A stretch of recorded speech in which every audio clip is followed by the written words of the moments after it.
Gotta call up, book. 1, 2, 3, 4. 1, 2, 3, 4. Together.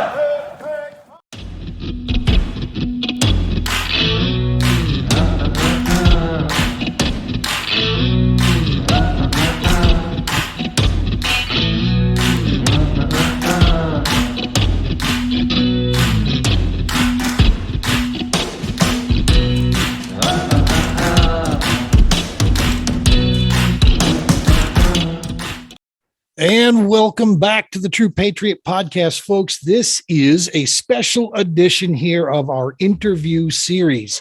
We are having an opportunity here to sit down with a fellow competitive angler.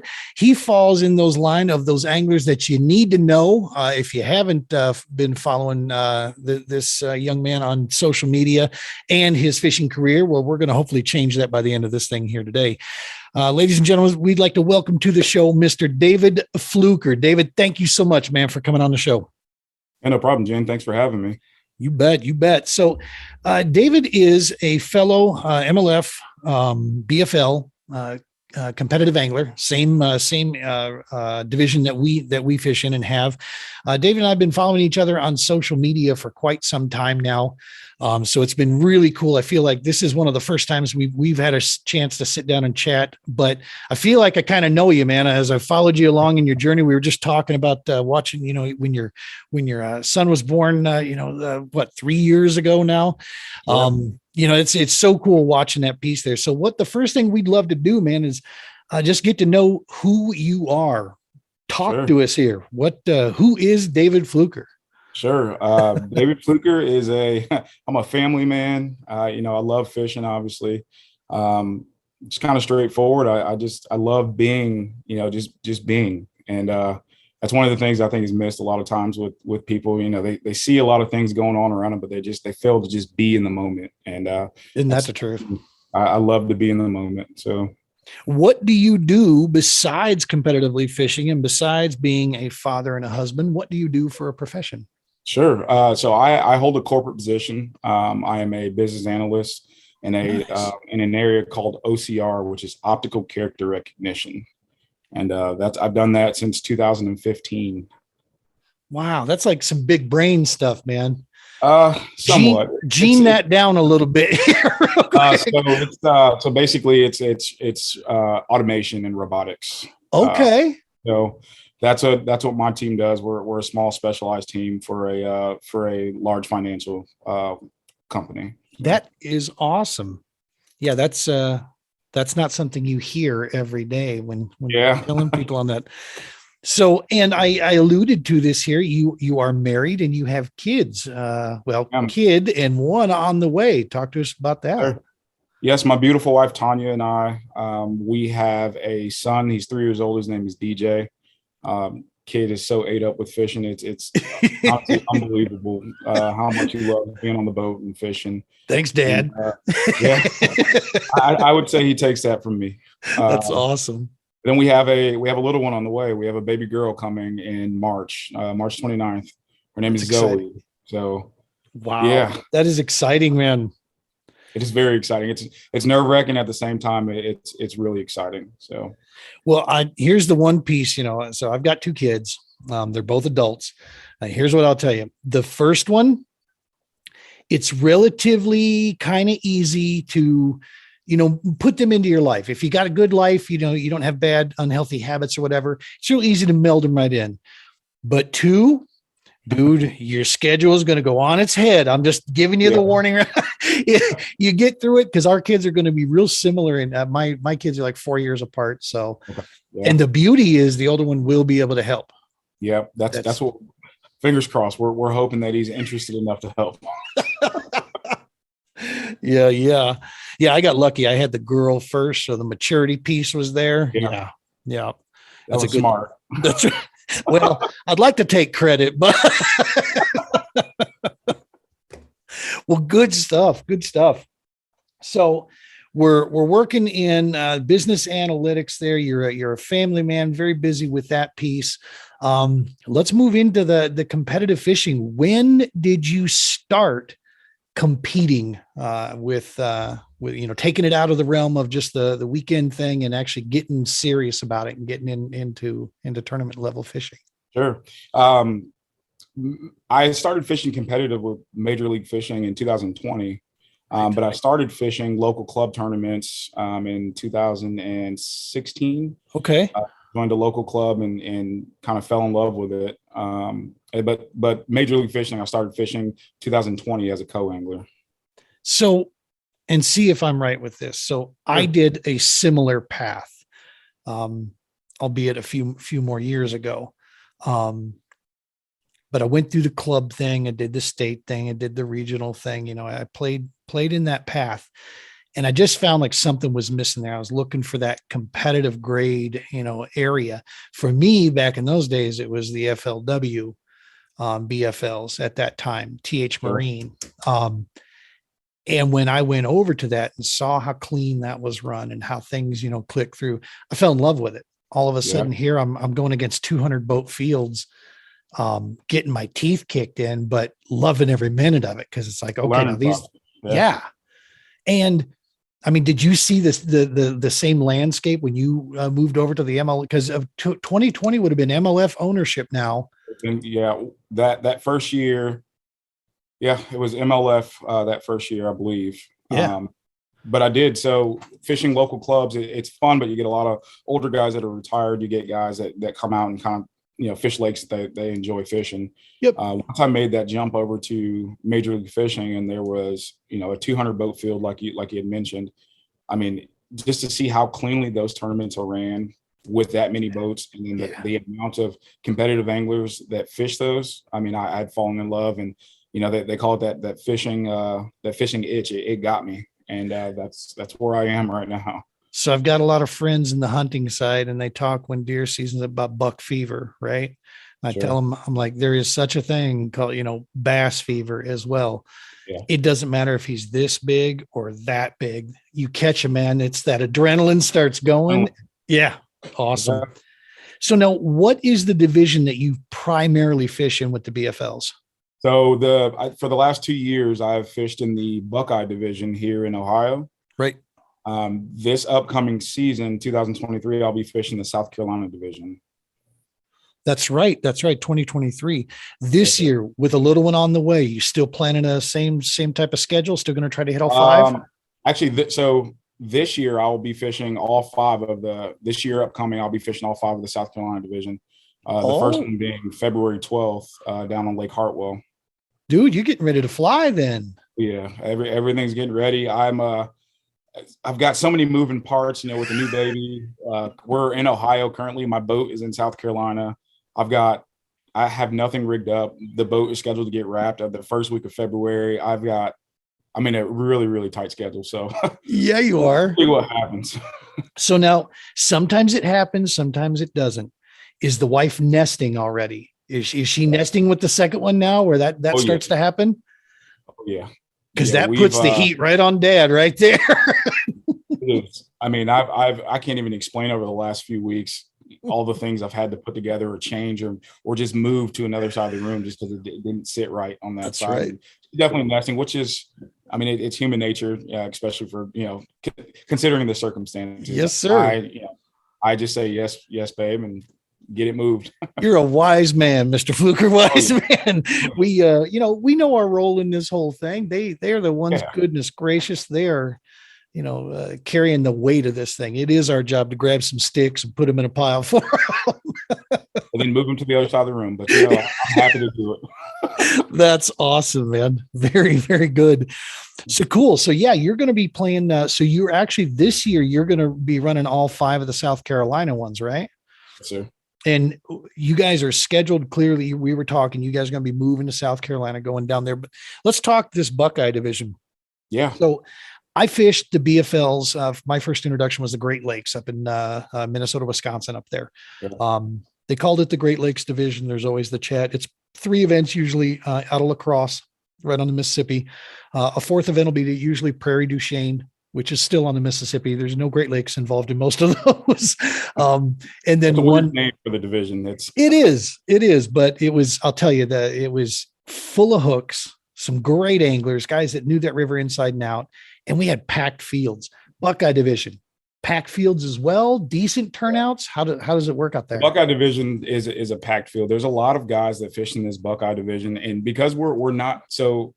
The biggest thing about the Buckeye division is you're fishing for 5 bites on most of the lakes and rivers we're going to. Wow. These places get a lot of pressure. I mean, very like finesse baits, but 5 bites. That you're fishing for 5 bites. Wow. Typically, you bring in 10 to 12 pounds on most lakes. Now we have places like Lake Erie where it's going to take a lot more than 12 pounds to get a check or win it. Right. But most other places, 10 to 12 pounds, you're going to win it most times, or at least be top 10. Wow.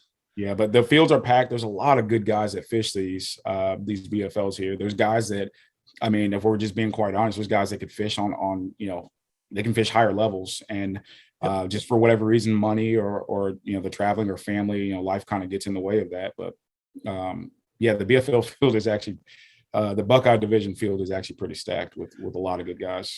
Well, that's the old saying. We were going to tap on this as well, but I mean, you come from the football world as well, man. I mean, iron sharpens iron.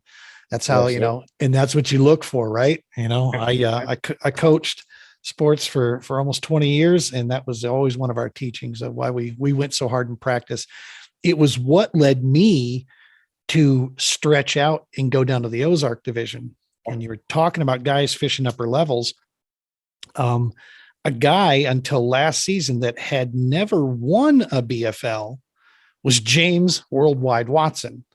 Yeah. He had won at the Toyota Series, clearly had a ton of success through the pros, both FLW Bass, that whole piece there, and then MLF, Bass Pro Tour, he's found success. He had never won a BFL. And he openly said, these are some of the toughest divisions to fish in at the BFL level. Because you do have those guys that come down from the higher ranks that want to, you can say jackpot if you want, but they want to compete and they know what's going on there. You got a lot of guys from the AAAs that come down and try to pick those off because it's cash, man. If they can, if you can go down and fish, the name of the game, we're fishing to win money. No one, as much as we love fishing, Gene, you and I, we're not going out there just to have a good time, right? We're going out there to compete. We got a lot of money tied up in this. We're going out to compete and try to win this thing. So I was going to say, you try to explain that to somebody outside of the sport, and it's tough to convey that. But when you spend as much time, energy, and money as we do in this sport with prep and trying to get ready, you're damn right we're going after the money. I mean, that's now it's not the only reason. Sure. But, like we used to say in football, no, winning, win or lose, we're going to be just fine. But we damn sure are there to win every game. Yes, sir. Why do you go to practice? If you were okay with losing, shoot, let's just go grab a burger and we'll call it a day. So that's awesome. Yeah. Let's talk about some of this, because this is the competitive piece side that I love about this. You played football all the way through high school and into college. What was that experience as far as how that came about for you? College football is a mental roller coaster of, there's so many emotions. You're growing, you're learning how to go to class and go to school, but the biggest part is you're playing football there. So you have that to balance on top of everything.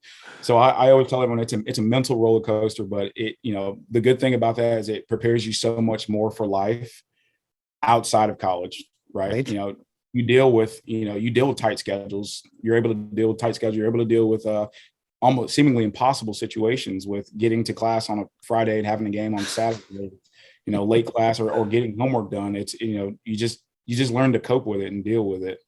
How much of that is translated over to the competitive fishing piece? Do you see a lot of similarities in that, or? Tons of it has transferred over. So the comparisons that I always make is, I do hold a full-time corporate job, and balancing work with, the competitive side is the same thing as balancing school and the football side. Right. And so there's times where I have tight schedules at work, and I want to go out and practice and fish, and I have to figure out a way. Either I work longer this week to get this done, or I work less this week and go and practice and work a lot more next week. And there's always checks and balances. There's good and bad to everything. But a lot of that I learned in college transferred over. That's awesome. That's good stuff. And that's that's the piece you hope for. The staggering numbers of the low percentage of kids that come out of high school sports that get a shot at collegiate. I mean, it's a ridiculously low number. Even talking like JUCO stuff, that's even that level. It's like, I want to say it's less than 2-3% of the high school graduates ever get a shot at, playing some level of collegiate ball. The one of the staggering piece numbers there was, not to go off on a tangent too far here, but actually chances of making it from the Opens or the Toyota series. Actually, Toyota to pro circuit's a little bit better, but to make it to that, pro level is even lower percentage chances of making that than it is from a college ball player to make it to the NFL. Well, It blew me, and it has everything to do with the logistics. There's only so many spots. Yeah. A lot of moving parts. There's a lot of things going on. So many dollars, to make this come together. So yeah, it's crazy stuff to see that. But you hope, where I was going with this is that you hope that the experience is what you take with, and you can build into exactly what you're doing. You've built it into your family, you've built it into your business, and now of course, in the fishing as well. So on the fishing piece, I mean, you have been, and I'm just going to, for lack of being politically correct, you've been getting your hustle online, on social media. And it's what I've respected so much about you, because you handle your business like a professional on the social media side. And I've watched it, and I'm like, now that's a guy that's getting it done right. I mean, you represent your sponsors right. You represent yourself right. That if I'm in a business and I'm looking for guys, you're the kind of angler I'm looking for out there. I mean, because of just that way. So is this something, as far as the competitive side, is this something that you're completely happy with, batting at the BFL level for right now? Or is it further? I mean, are you thinking to try to make this the sole income in the living, or what's the future look like for you? Yes, sir. So as of right now, I am going to fish the Toyota series next year, and I do want to make this a career. All right. And I'm kind of building up to that. And I appreciate, the kind words. No, I speak the truth. Some things I learned in life is, my grandfather would say this all the time is, you don't dress for the job that you're in now, right? You dress for the job you want to have. So my social media, and by any means, I'm not a top level professional in fishing by any stretch of the imagination just yet. But one thing that I'll always be able to compare myself to those guys is that I will be able to market myself and market what I do. So when I am in that position, it'll be a seamless process. And that's the hope. I mean, we're just very hopeful that that'll happen, but that's the biggest. And that's one thing that I get asked a lot is, you these sponsors, you have sponsors, and I just tell everyone all the time, it's how you carry yourself, man. Most sponsors, I mean, let's just be 100% honest. Most sponsors don't care if you're winning every tournament, because the chances you're doing that aren't very high. You start using fishing acronyms with you, and they glass over, man. You get past MLF, and they're what? They don't care about that stuff. The biggest thing for I can only speak from my experiences, and I do have paying sponsors. I have several other discount sponsors, and I want to hit on a few pieces with that. But the biggest thing with them, it's all about marketing, right? It's how I carry myself to guys like you, a potential customer, right? They see an outstanding person. They obviously know that a good company is not going to invest dollars into someone that is not carrying themselves the right way. And so I try to live my life by that, and it's worked out for me so far. That's absolutely.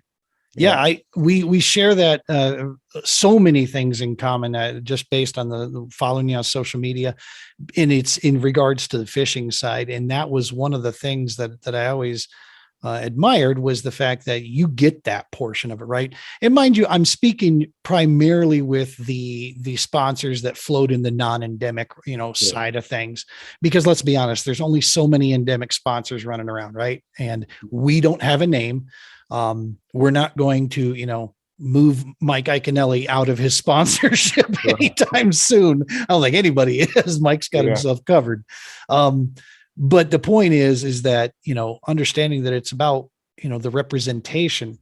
My wife and I have a running joke that, when I'm driving around and I've got my pickup with the wrap on it and all these sponsor names and everything on it.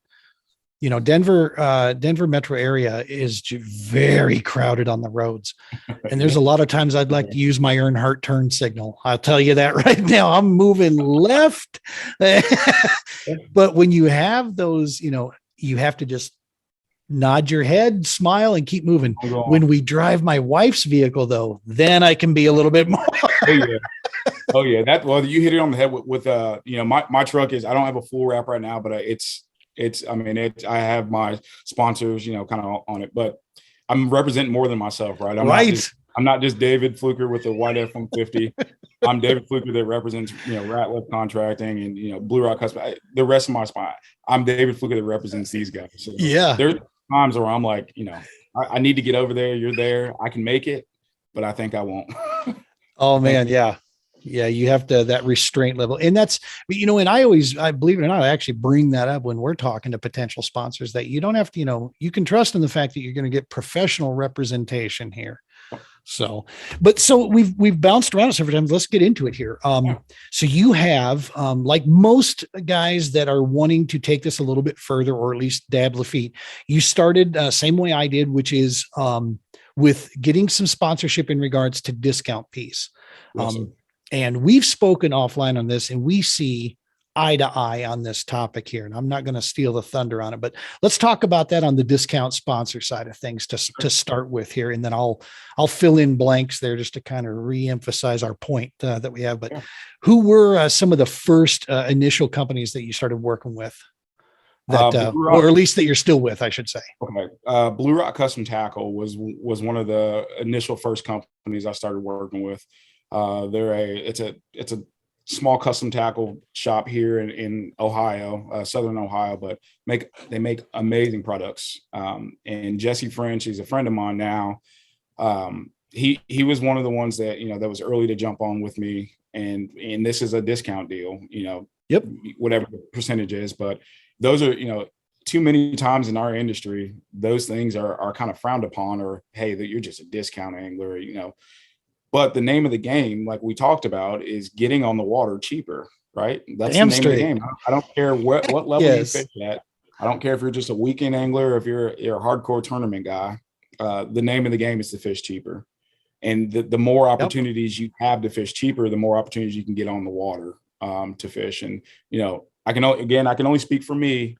That has allowed me to get on the water a lot more when I can buy, and this is just a number. If I can get on the water for 40% cheaper than I would have been able to do it out of pocket, that's a win in my book. That's saving me money and allows me to fish more.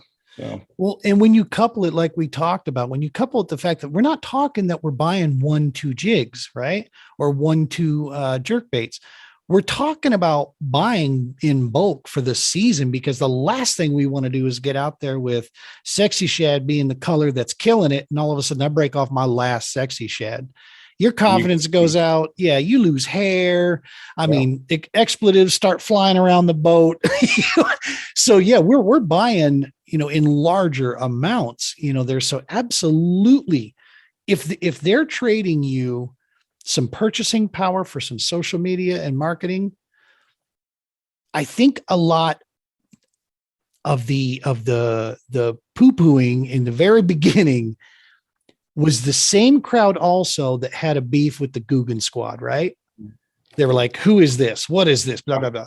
Now, I'm not one of those guys that gets into the over the top crazy or what. No, that's not my game.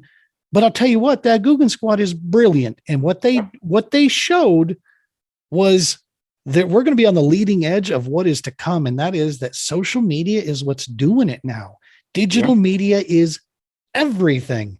I'll tell you, those Guggen guys, that Guggen squad, I'm not an advocate for them or against them, but those guys figured it out. They figured out a niche in the industry that was something that took off like wildfire. And whether I don't know if you dislike them or if you like them, you love them, whatever the case is, those guys had it figured out, and they have it figured out. Those guys, I have nothing but respect for those guys and for what they did. They found a niche, and it's just like, you're a business guy. I'm a business guy. It's anything in business is finding a niche that fills a need in an industry, and they found that niche and they ran with it. And they were on the bleeding edge of it, right? I mean, they were like the first to really take it big. There were other, companies, of course, that were doing a lot of these things, but these guys, really made it mainstream and showed where stuff's going out there. And to think otherwise is just to kind of close your eyes and have be ignoring the facts that are in front of you out there. So that's awesome. So Blue Rock, we will, during the interview piece here or during production piece, guaranteed we've already got Blue Rock's information that we're going to be throwing up on the screen and so forth. So we'll direct people out to the website, social media stuff, take a look there. Who else do we have here as far as some of the sponsors that have been with you for the longest? For the longest, I have a few new ones that I picked up this year. I'll kind of go backwards. A few new ones I picked up this year was Phantom Outdoors. They're down in South Carolina.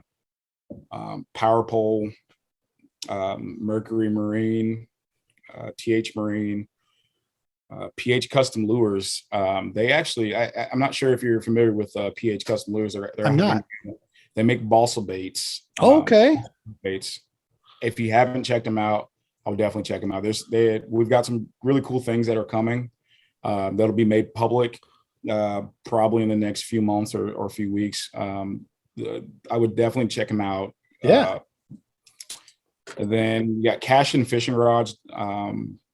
Boat Wrench is my dealer. They're down in Inman, South Carolina. Then again, Blue Rock Custom Tackle. Then my title sponsor is Ratliff Contracting. Talk to us about Ratliff. How'd that come about? Yeah. So Ratliff Contracting, they're actually they're a business, they're a family-owned roofing company here in Westerville, Ohio. Okay. Brian and Danielle Ratliff, they're amazing people. They run an awesome company. Nothing but great reviews from them. I actually got linked in with them through a previous sponsor. Okay. Prior to that, I was sponsored by a company called Stupsky Construction. Okay. And they actually kind of opened the door for me with Danielle and Brian, and I was able just to speak my piece again, explain who I was and kind of what I do, and to my delight, they jumped on it and they're supporting me for all the 2022 season and beyond.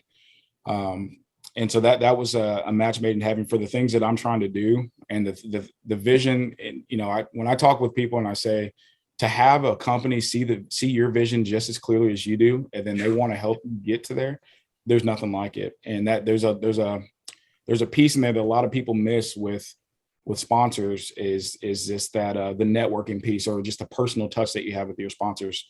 I don't know for sure if this is how it works, but this is how I envision in my head.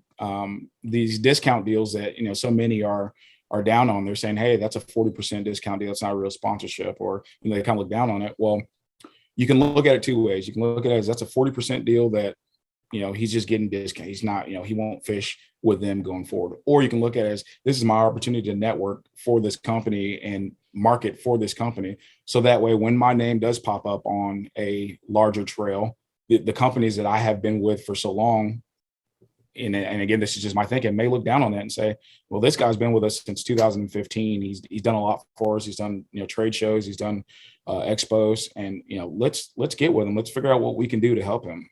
Yeah. And in my mind, that's how it works. In my mind, that's how business works. So I'm trying to take that model and test it. But until then, I'll stay loyal to my guys. Well, let me add a little concrete to this in this form here. As we were talking offline, I just completed and got done speaking with a legend in our sport, Mr. Mike McClelland. Mike's been around professionally around the industry, 31 years, been doing this. He is an OG of bass fishing for certain. He is definitely a man with a lot of knowledge. And we got talking about the sponsorship piece. Mike's got his new Andy's, frozen custard deal he just locked up. Super cool. Now I have two reasons to stop there when I'm down in Osage Beach here in March. Number one, because it's an awesome place to go and have some frozen custard. But now number two, because Mike's my he's my homie, so I definitely have to get over there. But one of the things we were talking about, and I theorized very similar to what you were saying, and I asked Mike straightforward that question. These type of deals, because of the nature of what we do being, kind of unique. The major deals, I asked him the question straightforward. Is it basic? I mean, it's got to be relationships, right? It's about that networking. It's about getting to know people and letting them get to know you. And he come back with a resounding, that's exactly it. He has a connection with the owner of the franchise piece with Andy's. They went to high school together. Their dads are in the painting industry together. And all these years, nothing had come out of it. They went their different ways, but as it comes back around, taking care of people and living right and representing right with all your companies out there. Absolutely. You couldn't be, in my personal opinion, any more correct and locked in than what you are right now. I mean, that's how things do come together is, times aren't always going to be easy.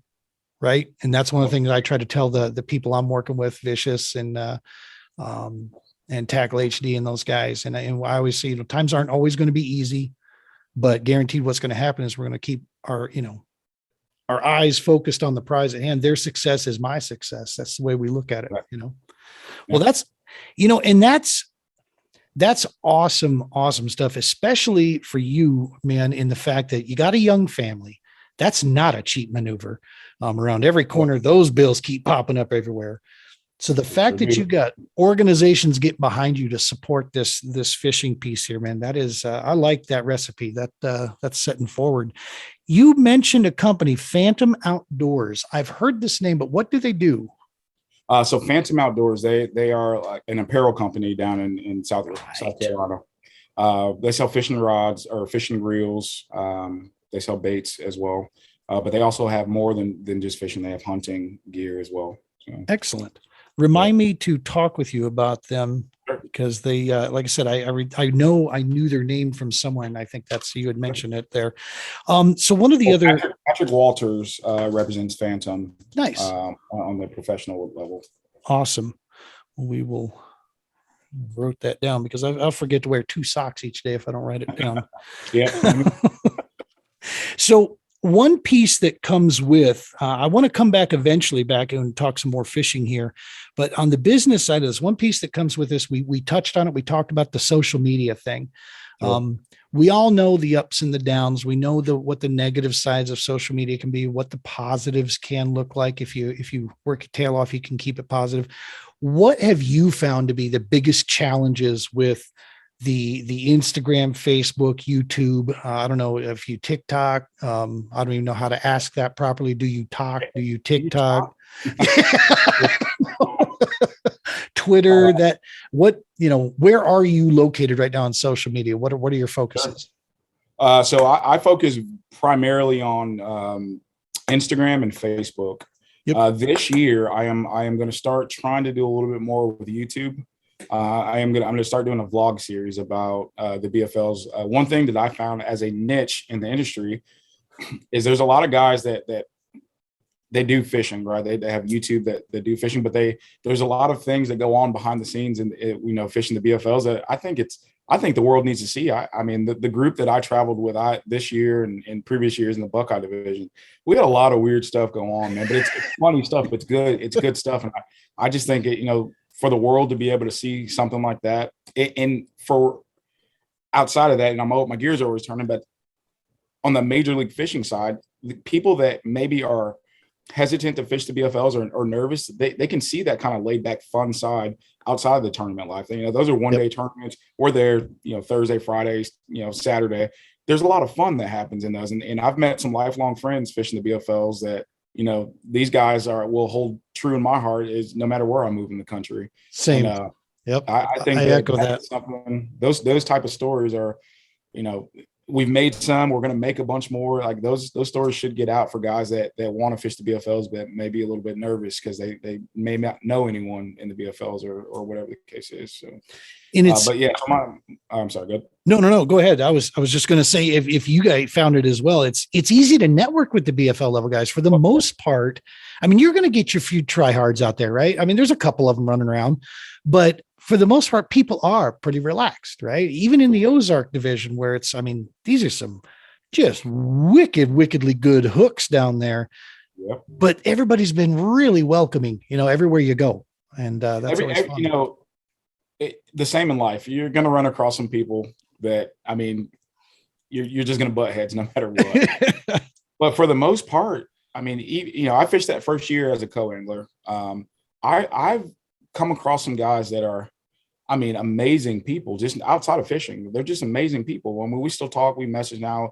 Unfortunately, there's a pandemic going on, so we don't get to hang out as much. But Right. I mean, they're amazing people outside of fishing. Now on the water, they're amazing anglers. And the one thing about the BFLs is when you're fishing as a co-angler or as a boater, you got somebody else in the boat with you, someone that you may or may not know. That's an opportunity for you just to meet and talk and, have a good day out in the water. Now, at the end of the day, it's a competition and you want to win, but you can do it with a smile on your face. You don't have to be uptight all day. And that's what I've learned. A lot of guys in the BFLs, they're good guys, man. They're really good guys. Yeah. It's, we always talk about cost to get into tournament fishing to try it. Bang for buck. You're going to be hard pressed to find a higher potential rate of return than what the BFL is. A couple $100 as a boater to get into it. 2-day events are $300. For a chance to fish 2 days. If you're in the top 20%, your potential win, if you got a full field, I mean, you're $6-7 out of this thing. I mean, they're paying checks, a good portion down. Yeah, it's tough to beat that to get through there. So on the social media piece, you're doing Facebook, you're doing Instagram, you're going to start looking on the YouTube side. As far as video piece, any of those areas, is that what seems to be like right now as you're trying to think about putting that together, what's got, jumbled, any challenges, with the video side of things there? What do you think? I would say the biggest thing that would be for me is talking to the camera.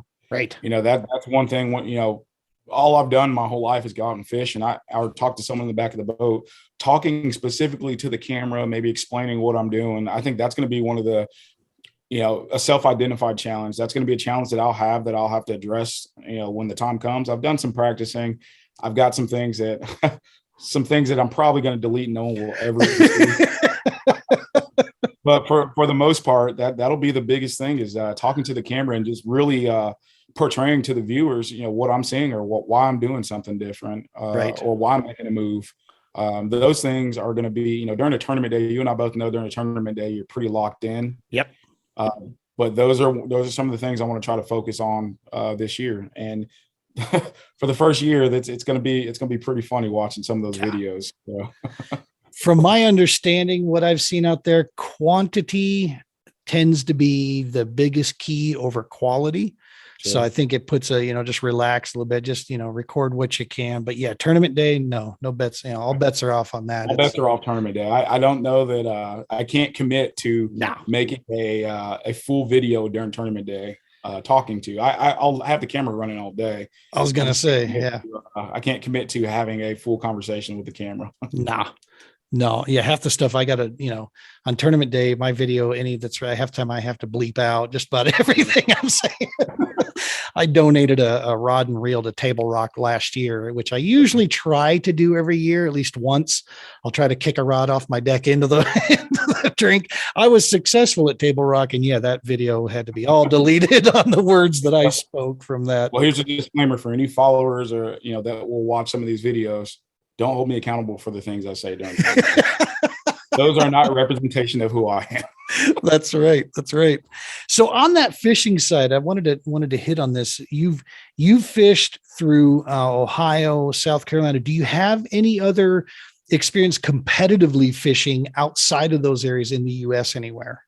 Yeah. So I'm from Michigan. I'm originally from Michigan. Right. And I started fishing with my uncle, doing some Detroit River and some Lake St. Clair and upper, like the river going up into the Detroit River from Erie. I fished tournaments there as I was growing up, but it wasn't, we fished out of it was my dad's boat. We had kind of like a deep V bottom. I mean, it was like, get out there and, let's pray to God we catch something. It was tournament fishing, but it wasn't the way it is now. Right.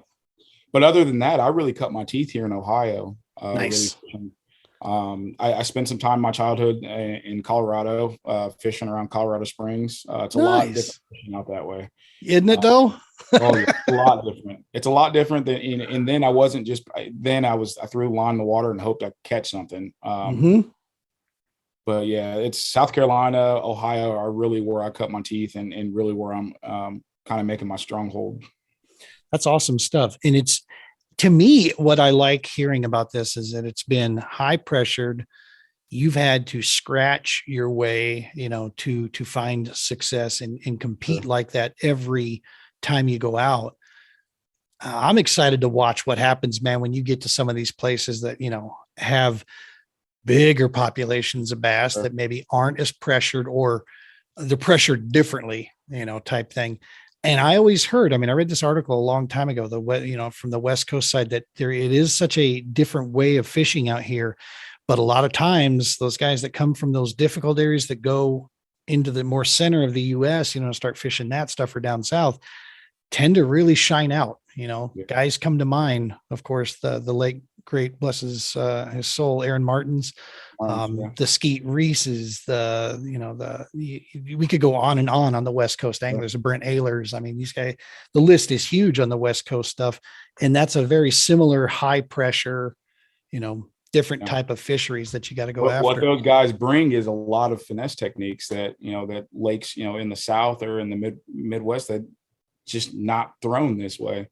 And I think that's what really helps those guys out when they come out, east. So. Yeah. I had to snip off the 3/4 ounce spinner baits off my line the first time I got out here when we moved out last year. I was slinging that thing out there and I'm just like, what? And then I saw the shad that they're chasing. It's about that big. And I'm like, I got blades on this thing bigger than that fish right there. Awesome stuff. One of the reasons that we wanted to have you on here, David, as we've talked offline, and one of the pieces that we wanted to take this interview to announce it basically official out there, is that the True Patriot podcast, True Patriot Outfitters, the whole piece here, we have begun, and you are the official lead number one inductee into this deal. We've wanted to create an anglers network of professionals that are out there that we trust, to the point of having our name associated with them, and that we're willing to at least go on a short list for us in each given sector. We're going to try to pick up 5 or 6 sectors around the US to have names of anglers go on a list for us, so that when we're working with the Warrior Bonfire, Romans Warrior Foundation, or any other national nonprofit that we have, when they hold these retreats in certain areas of the country, we want to be able to roll in there with a convoy of anglers that do this at a higher level for the sole purpose of bringing our gear, our knowledge, our passion, and our caring to a group of individuals that absolutely more than deserves it, and spending some time with them. And when you and I spoke, David, I'm getting chills just thinking about it right now. Having you join on board with us, especially considering, this year is crazy for you, man. You're doing you've got stuff on your plate, which we fully understand on that, but we're still going to, put this in. We're hoping is, you joining on board with us, going into that, for the South Carolina area, being added to that network piece. I am so excited for the first chance. You and I, number one, get a chance to get out in the boat and go fish, man. And we'll get the video coverage going then. We may have to bleep it out, but who knows? But let's talk on that piece there. You've joined on board with us. And what that means effectively is that if you're available, if the scheduling works out, you're going to come with us, donate your time, the same as we're doing for them. And we're going to go fishing with some vets, first responders out there. What was the driving factor for you in that case that said, yeah, man, even, it obviously is going to be a logistical challenge. What made you say yes to us when we proposed that? There's a lot of factors into the answer. Yes. The biggest thing is, in this life, we have so much knowledge, you gain knowledge throughout life, and some things that other people may not know. And, our job or our goal, our goal should be in life to give back. Any knowledge that I have, I have no problems unless you're competing against me on a weekend. I have no problem sharing with anyone. And that's just it's just one of those things, right? It's just doing my part as a human to help our human race grow. And that was the main reason for saying yes. There's a secondary reason. A lot of my family members have served. My uncle, who just recently passed last year, he was a Marine. He was a veteran. And to know that there's programs that are out there for veterans that come home, and I can only speak from my family's perspective. Sometimes a veteran retires and comes home, and he can't find his place here. He's been gone so long. He's seen war, and he just can't find his place. And to have programs out there that even just getting out for a few hours, it for me, for us, it's 4 hours on the water. We do it every day. It's whatever. But for these guys, I mean, that's an opportunity of a lifetime that, they wouldn't have had the opportunity to get with without this program. So Absolutely. Those two things, it was 100% yes for me. Logistically, it's, fishing tournaments. I am a tournament guy. I have a full-time job. That is something that I will write into my schedule and make sure that I, when available, I can give my time. And that means a lot to me, that there was a program out there for veterans that involved fishing. So I want to share one piece on this. Number one, thank you for making me look smart for asking you.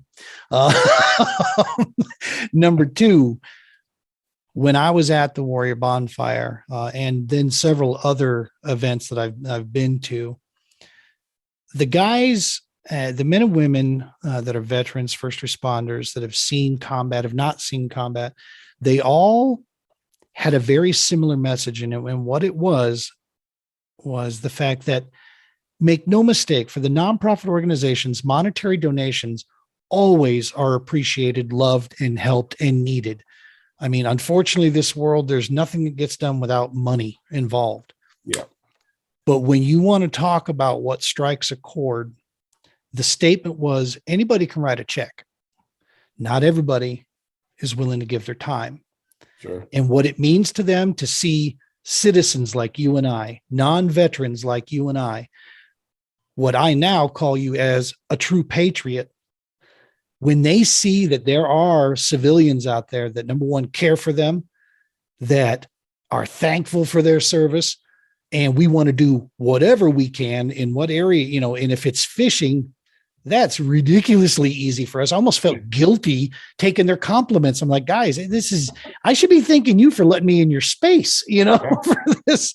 But that piece, David, you being willing to do what you can, with the scheduling piece. And as the kids get older and as time goes on, obviously things will start to ease up, for you there. But nevertheless, we're going to keep you 100% in the loop. Like I said, you are the inaugural number one first addition to our network officially. We should see this. I will want to, at the same note, say that Mike McClelland wants me to keep him in the loop. So to have a chance, a guy that we, you and I both, I mean, we look at this guy we admire professionally on the fishing side of things. How can you not? The guy's a living legend. Yeah. Out there doing what he's doing. And so to have, patriots alike around, we're going to start building this network. I'm going to have my little email chain together. And hopefully, like I said, we can put that, boots on the ground for these deserving individuals and their families, to try to, just go share some time. And the beauty is on this, I want you to keep this in mind. There's so many of these events, bring the wife and your kids with you. Sure. Because we'll be able to do some of those events that are very family oriented, that have the space for us, so that we can, we can all, set up on that. And that's, I mean, what an awesome deal to share. That'd be amazing. Yeah. All of our space together. That, a lot of good fishing memories there. I tell you, just for me, it's a pleasure for me to do something like this. These guys that, they go over, combat or non-combat veterans, they go over, they've committed 10 years or 20 years, some or longer, to making sure that you and I can do what we do. I mean, it's a pleasure of mine to give back a couple hours of my day or my year to a cause like this. And I would do it 10 times out of 10 if you ask me. Well, that's awesome stuff. We did ask you, you absolutely said yes on this. And dude, I am super stoked for the future. And like I said, that South Carolina area, that's a bucket list for me. Don't know if it happens this year. We got some stuff in our works too, that we're trying to put together, but definitely coming up very soon. I'm going to be getting into that area then. We're going to absolutely have to go fishing up there for sure. Just give me a call. Absolutely. This is what I meant in the very beginning, that you may not know them yet, but you need to know them. David, you've proven that through and through. I'm excited, dude, that we are now going to be plugged in even more, watching, your career piece there. Keep us in mind if you want to check in with us throughout the season, man. You got some good stuff, bad stuff, indifferent stuff, doesn't matter. We'd love to check up with you. We can do, follow-up interview pieces. We'll get that stuff out there. Anything we can do on your social media channels, that we'll absolutely do our part to kind of boost. This is how we talked about it early, man. It's that networking. It's the relationships. This is how we're going to get to where we need to get to. So, above all things, man, thank you. Thank you so very much for coming on the podcast here. Thank you for sharing your space. Please give our best to your beautiful family there. And maybe the next one here, we'll have to get little DJ on here, man. We'll get him coming in here. He's not shy. He will get on. Awesome stuff. Well, thank you, David, for joining us here, folks. This interview brought to you by Vicious Fishing. If you found it interesting, anything along those lines, you have comments, throw them in the comment section down here. You've been seeing David's information flying up here and his sponsors flying. We're going to include it in the description of the video. It'll all be labeled there. You want to reach him, reach out to him as well. And of course, above all, make sure and smash that subscribe button and get 19 of your friends to do the same thing. Every little bit of that piece helps us out there. So thank you guys for joining us on the True Patriot podcast, and stay tuned. We'll have additional interviews coming up soon.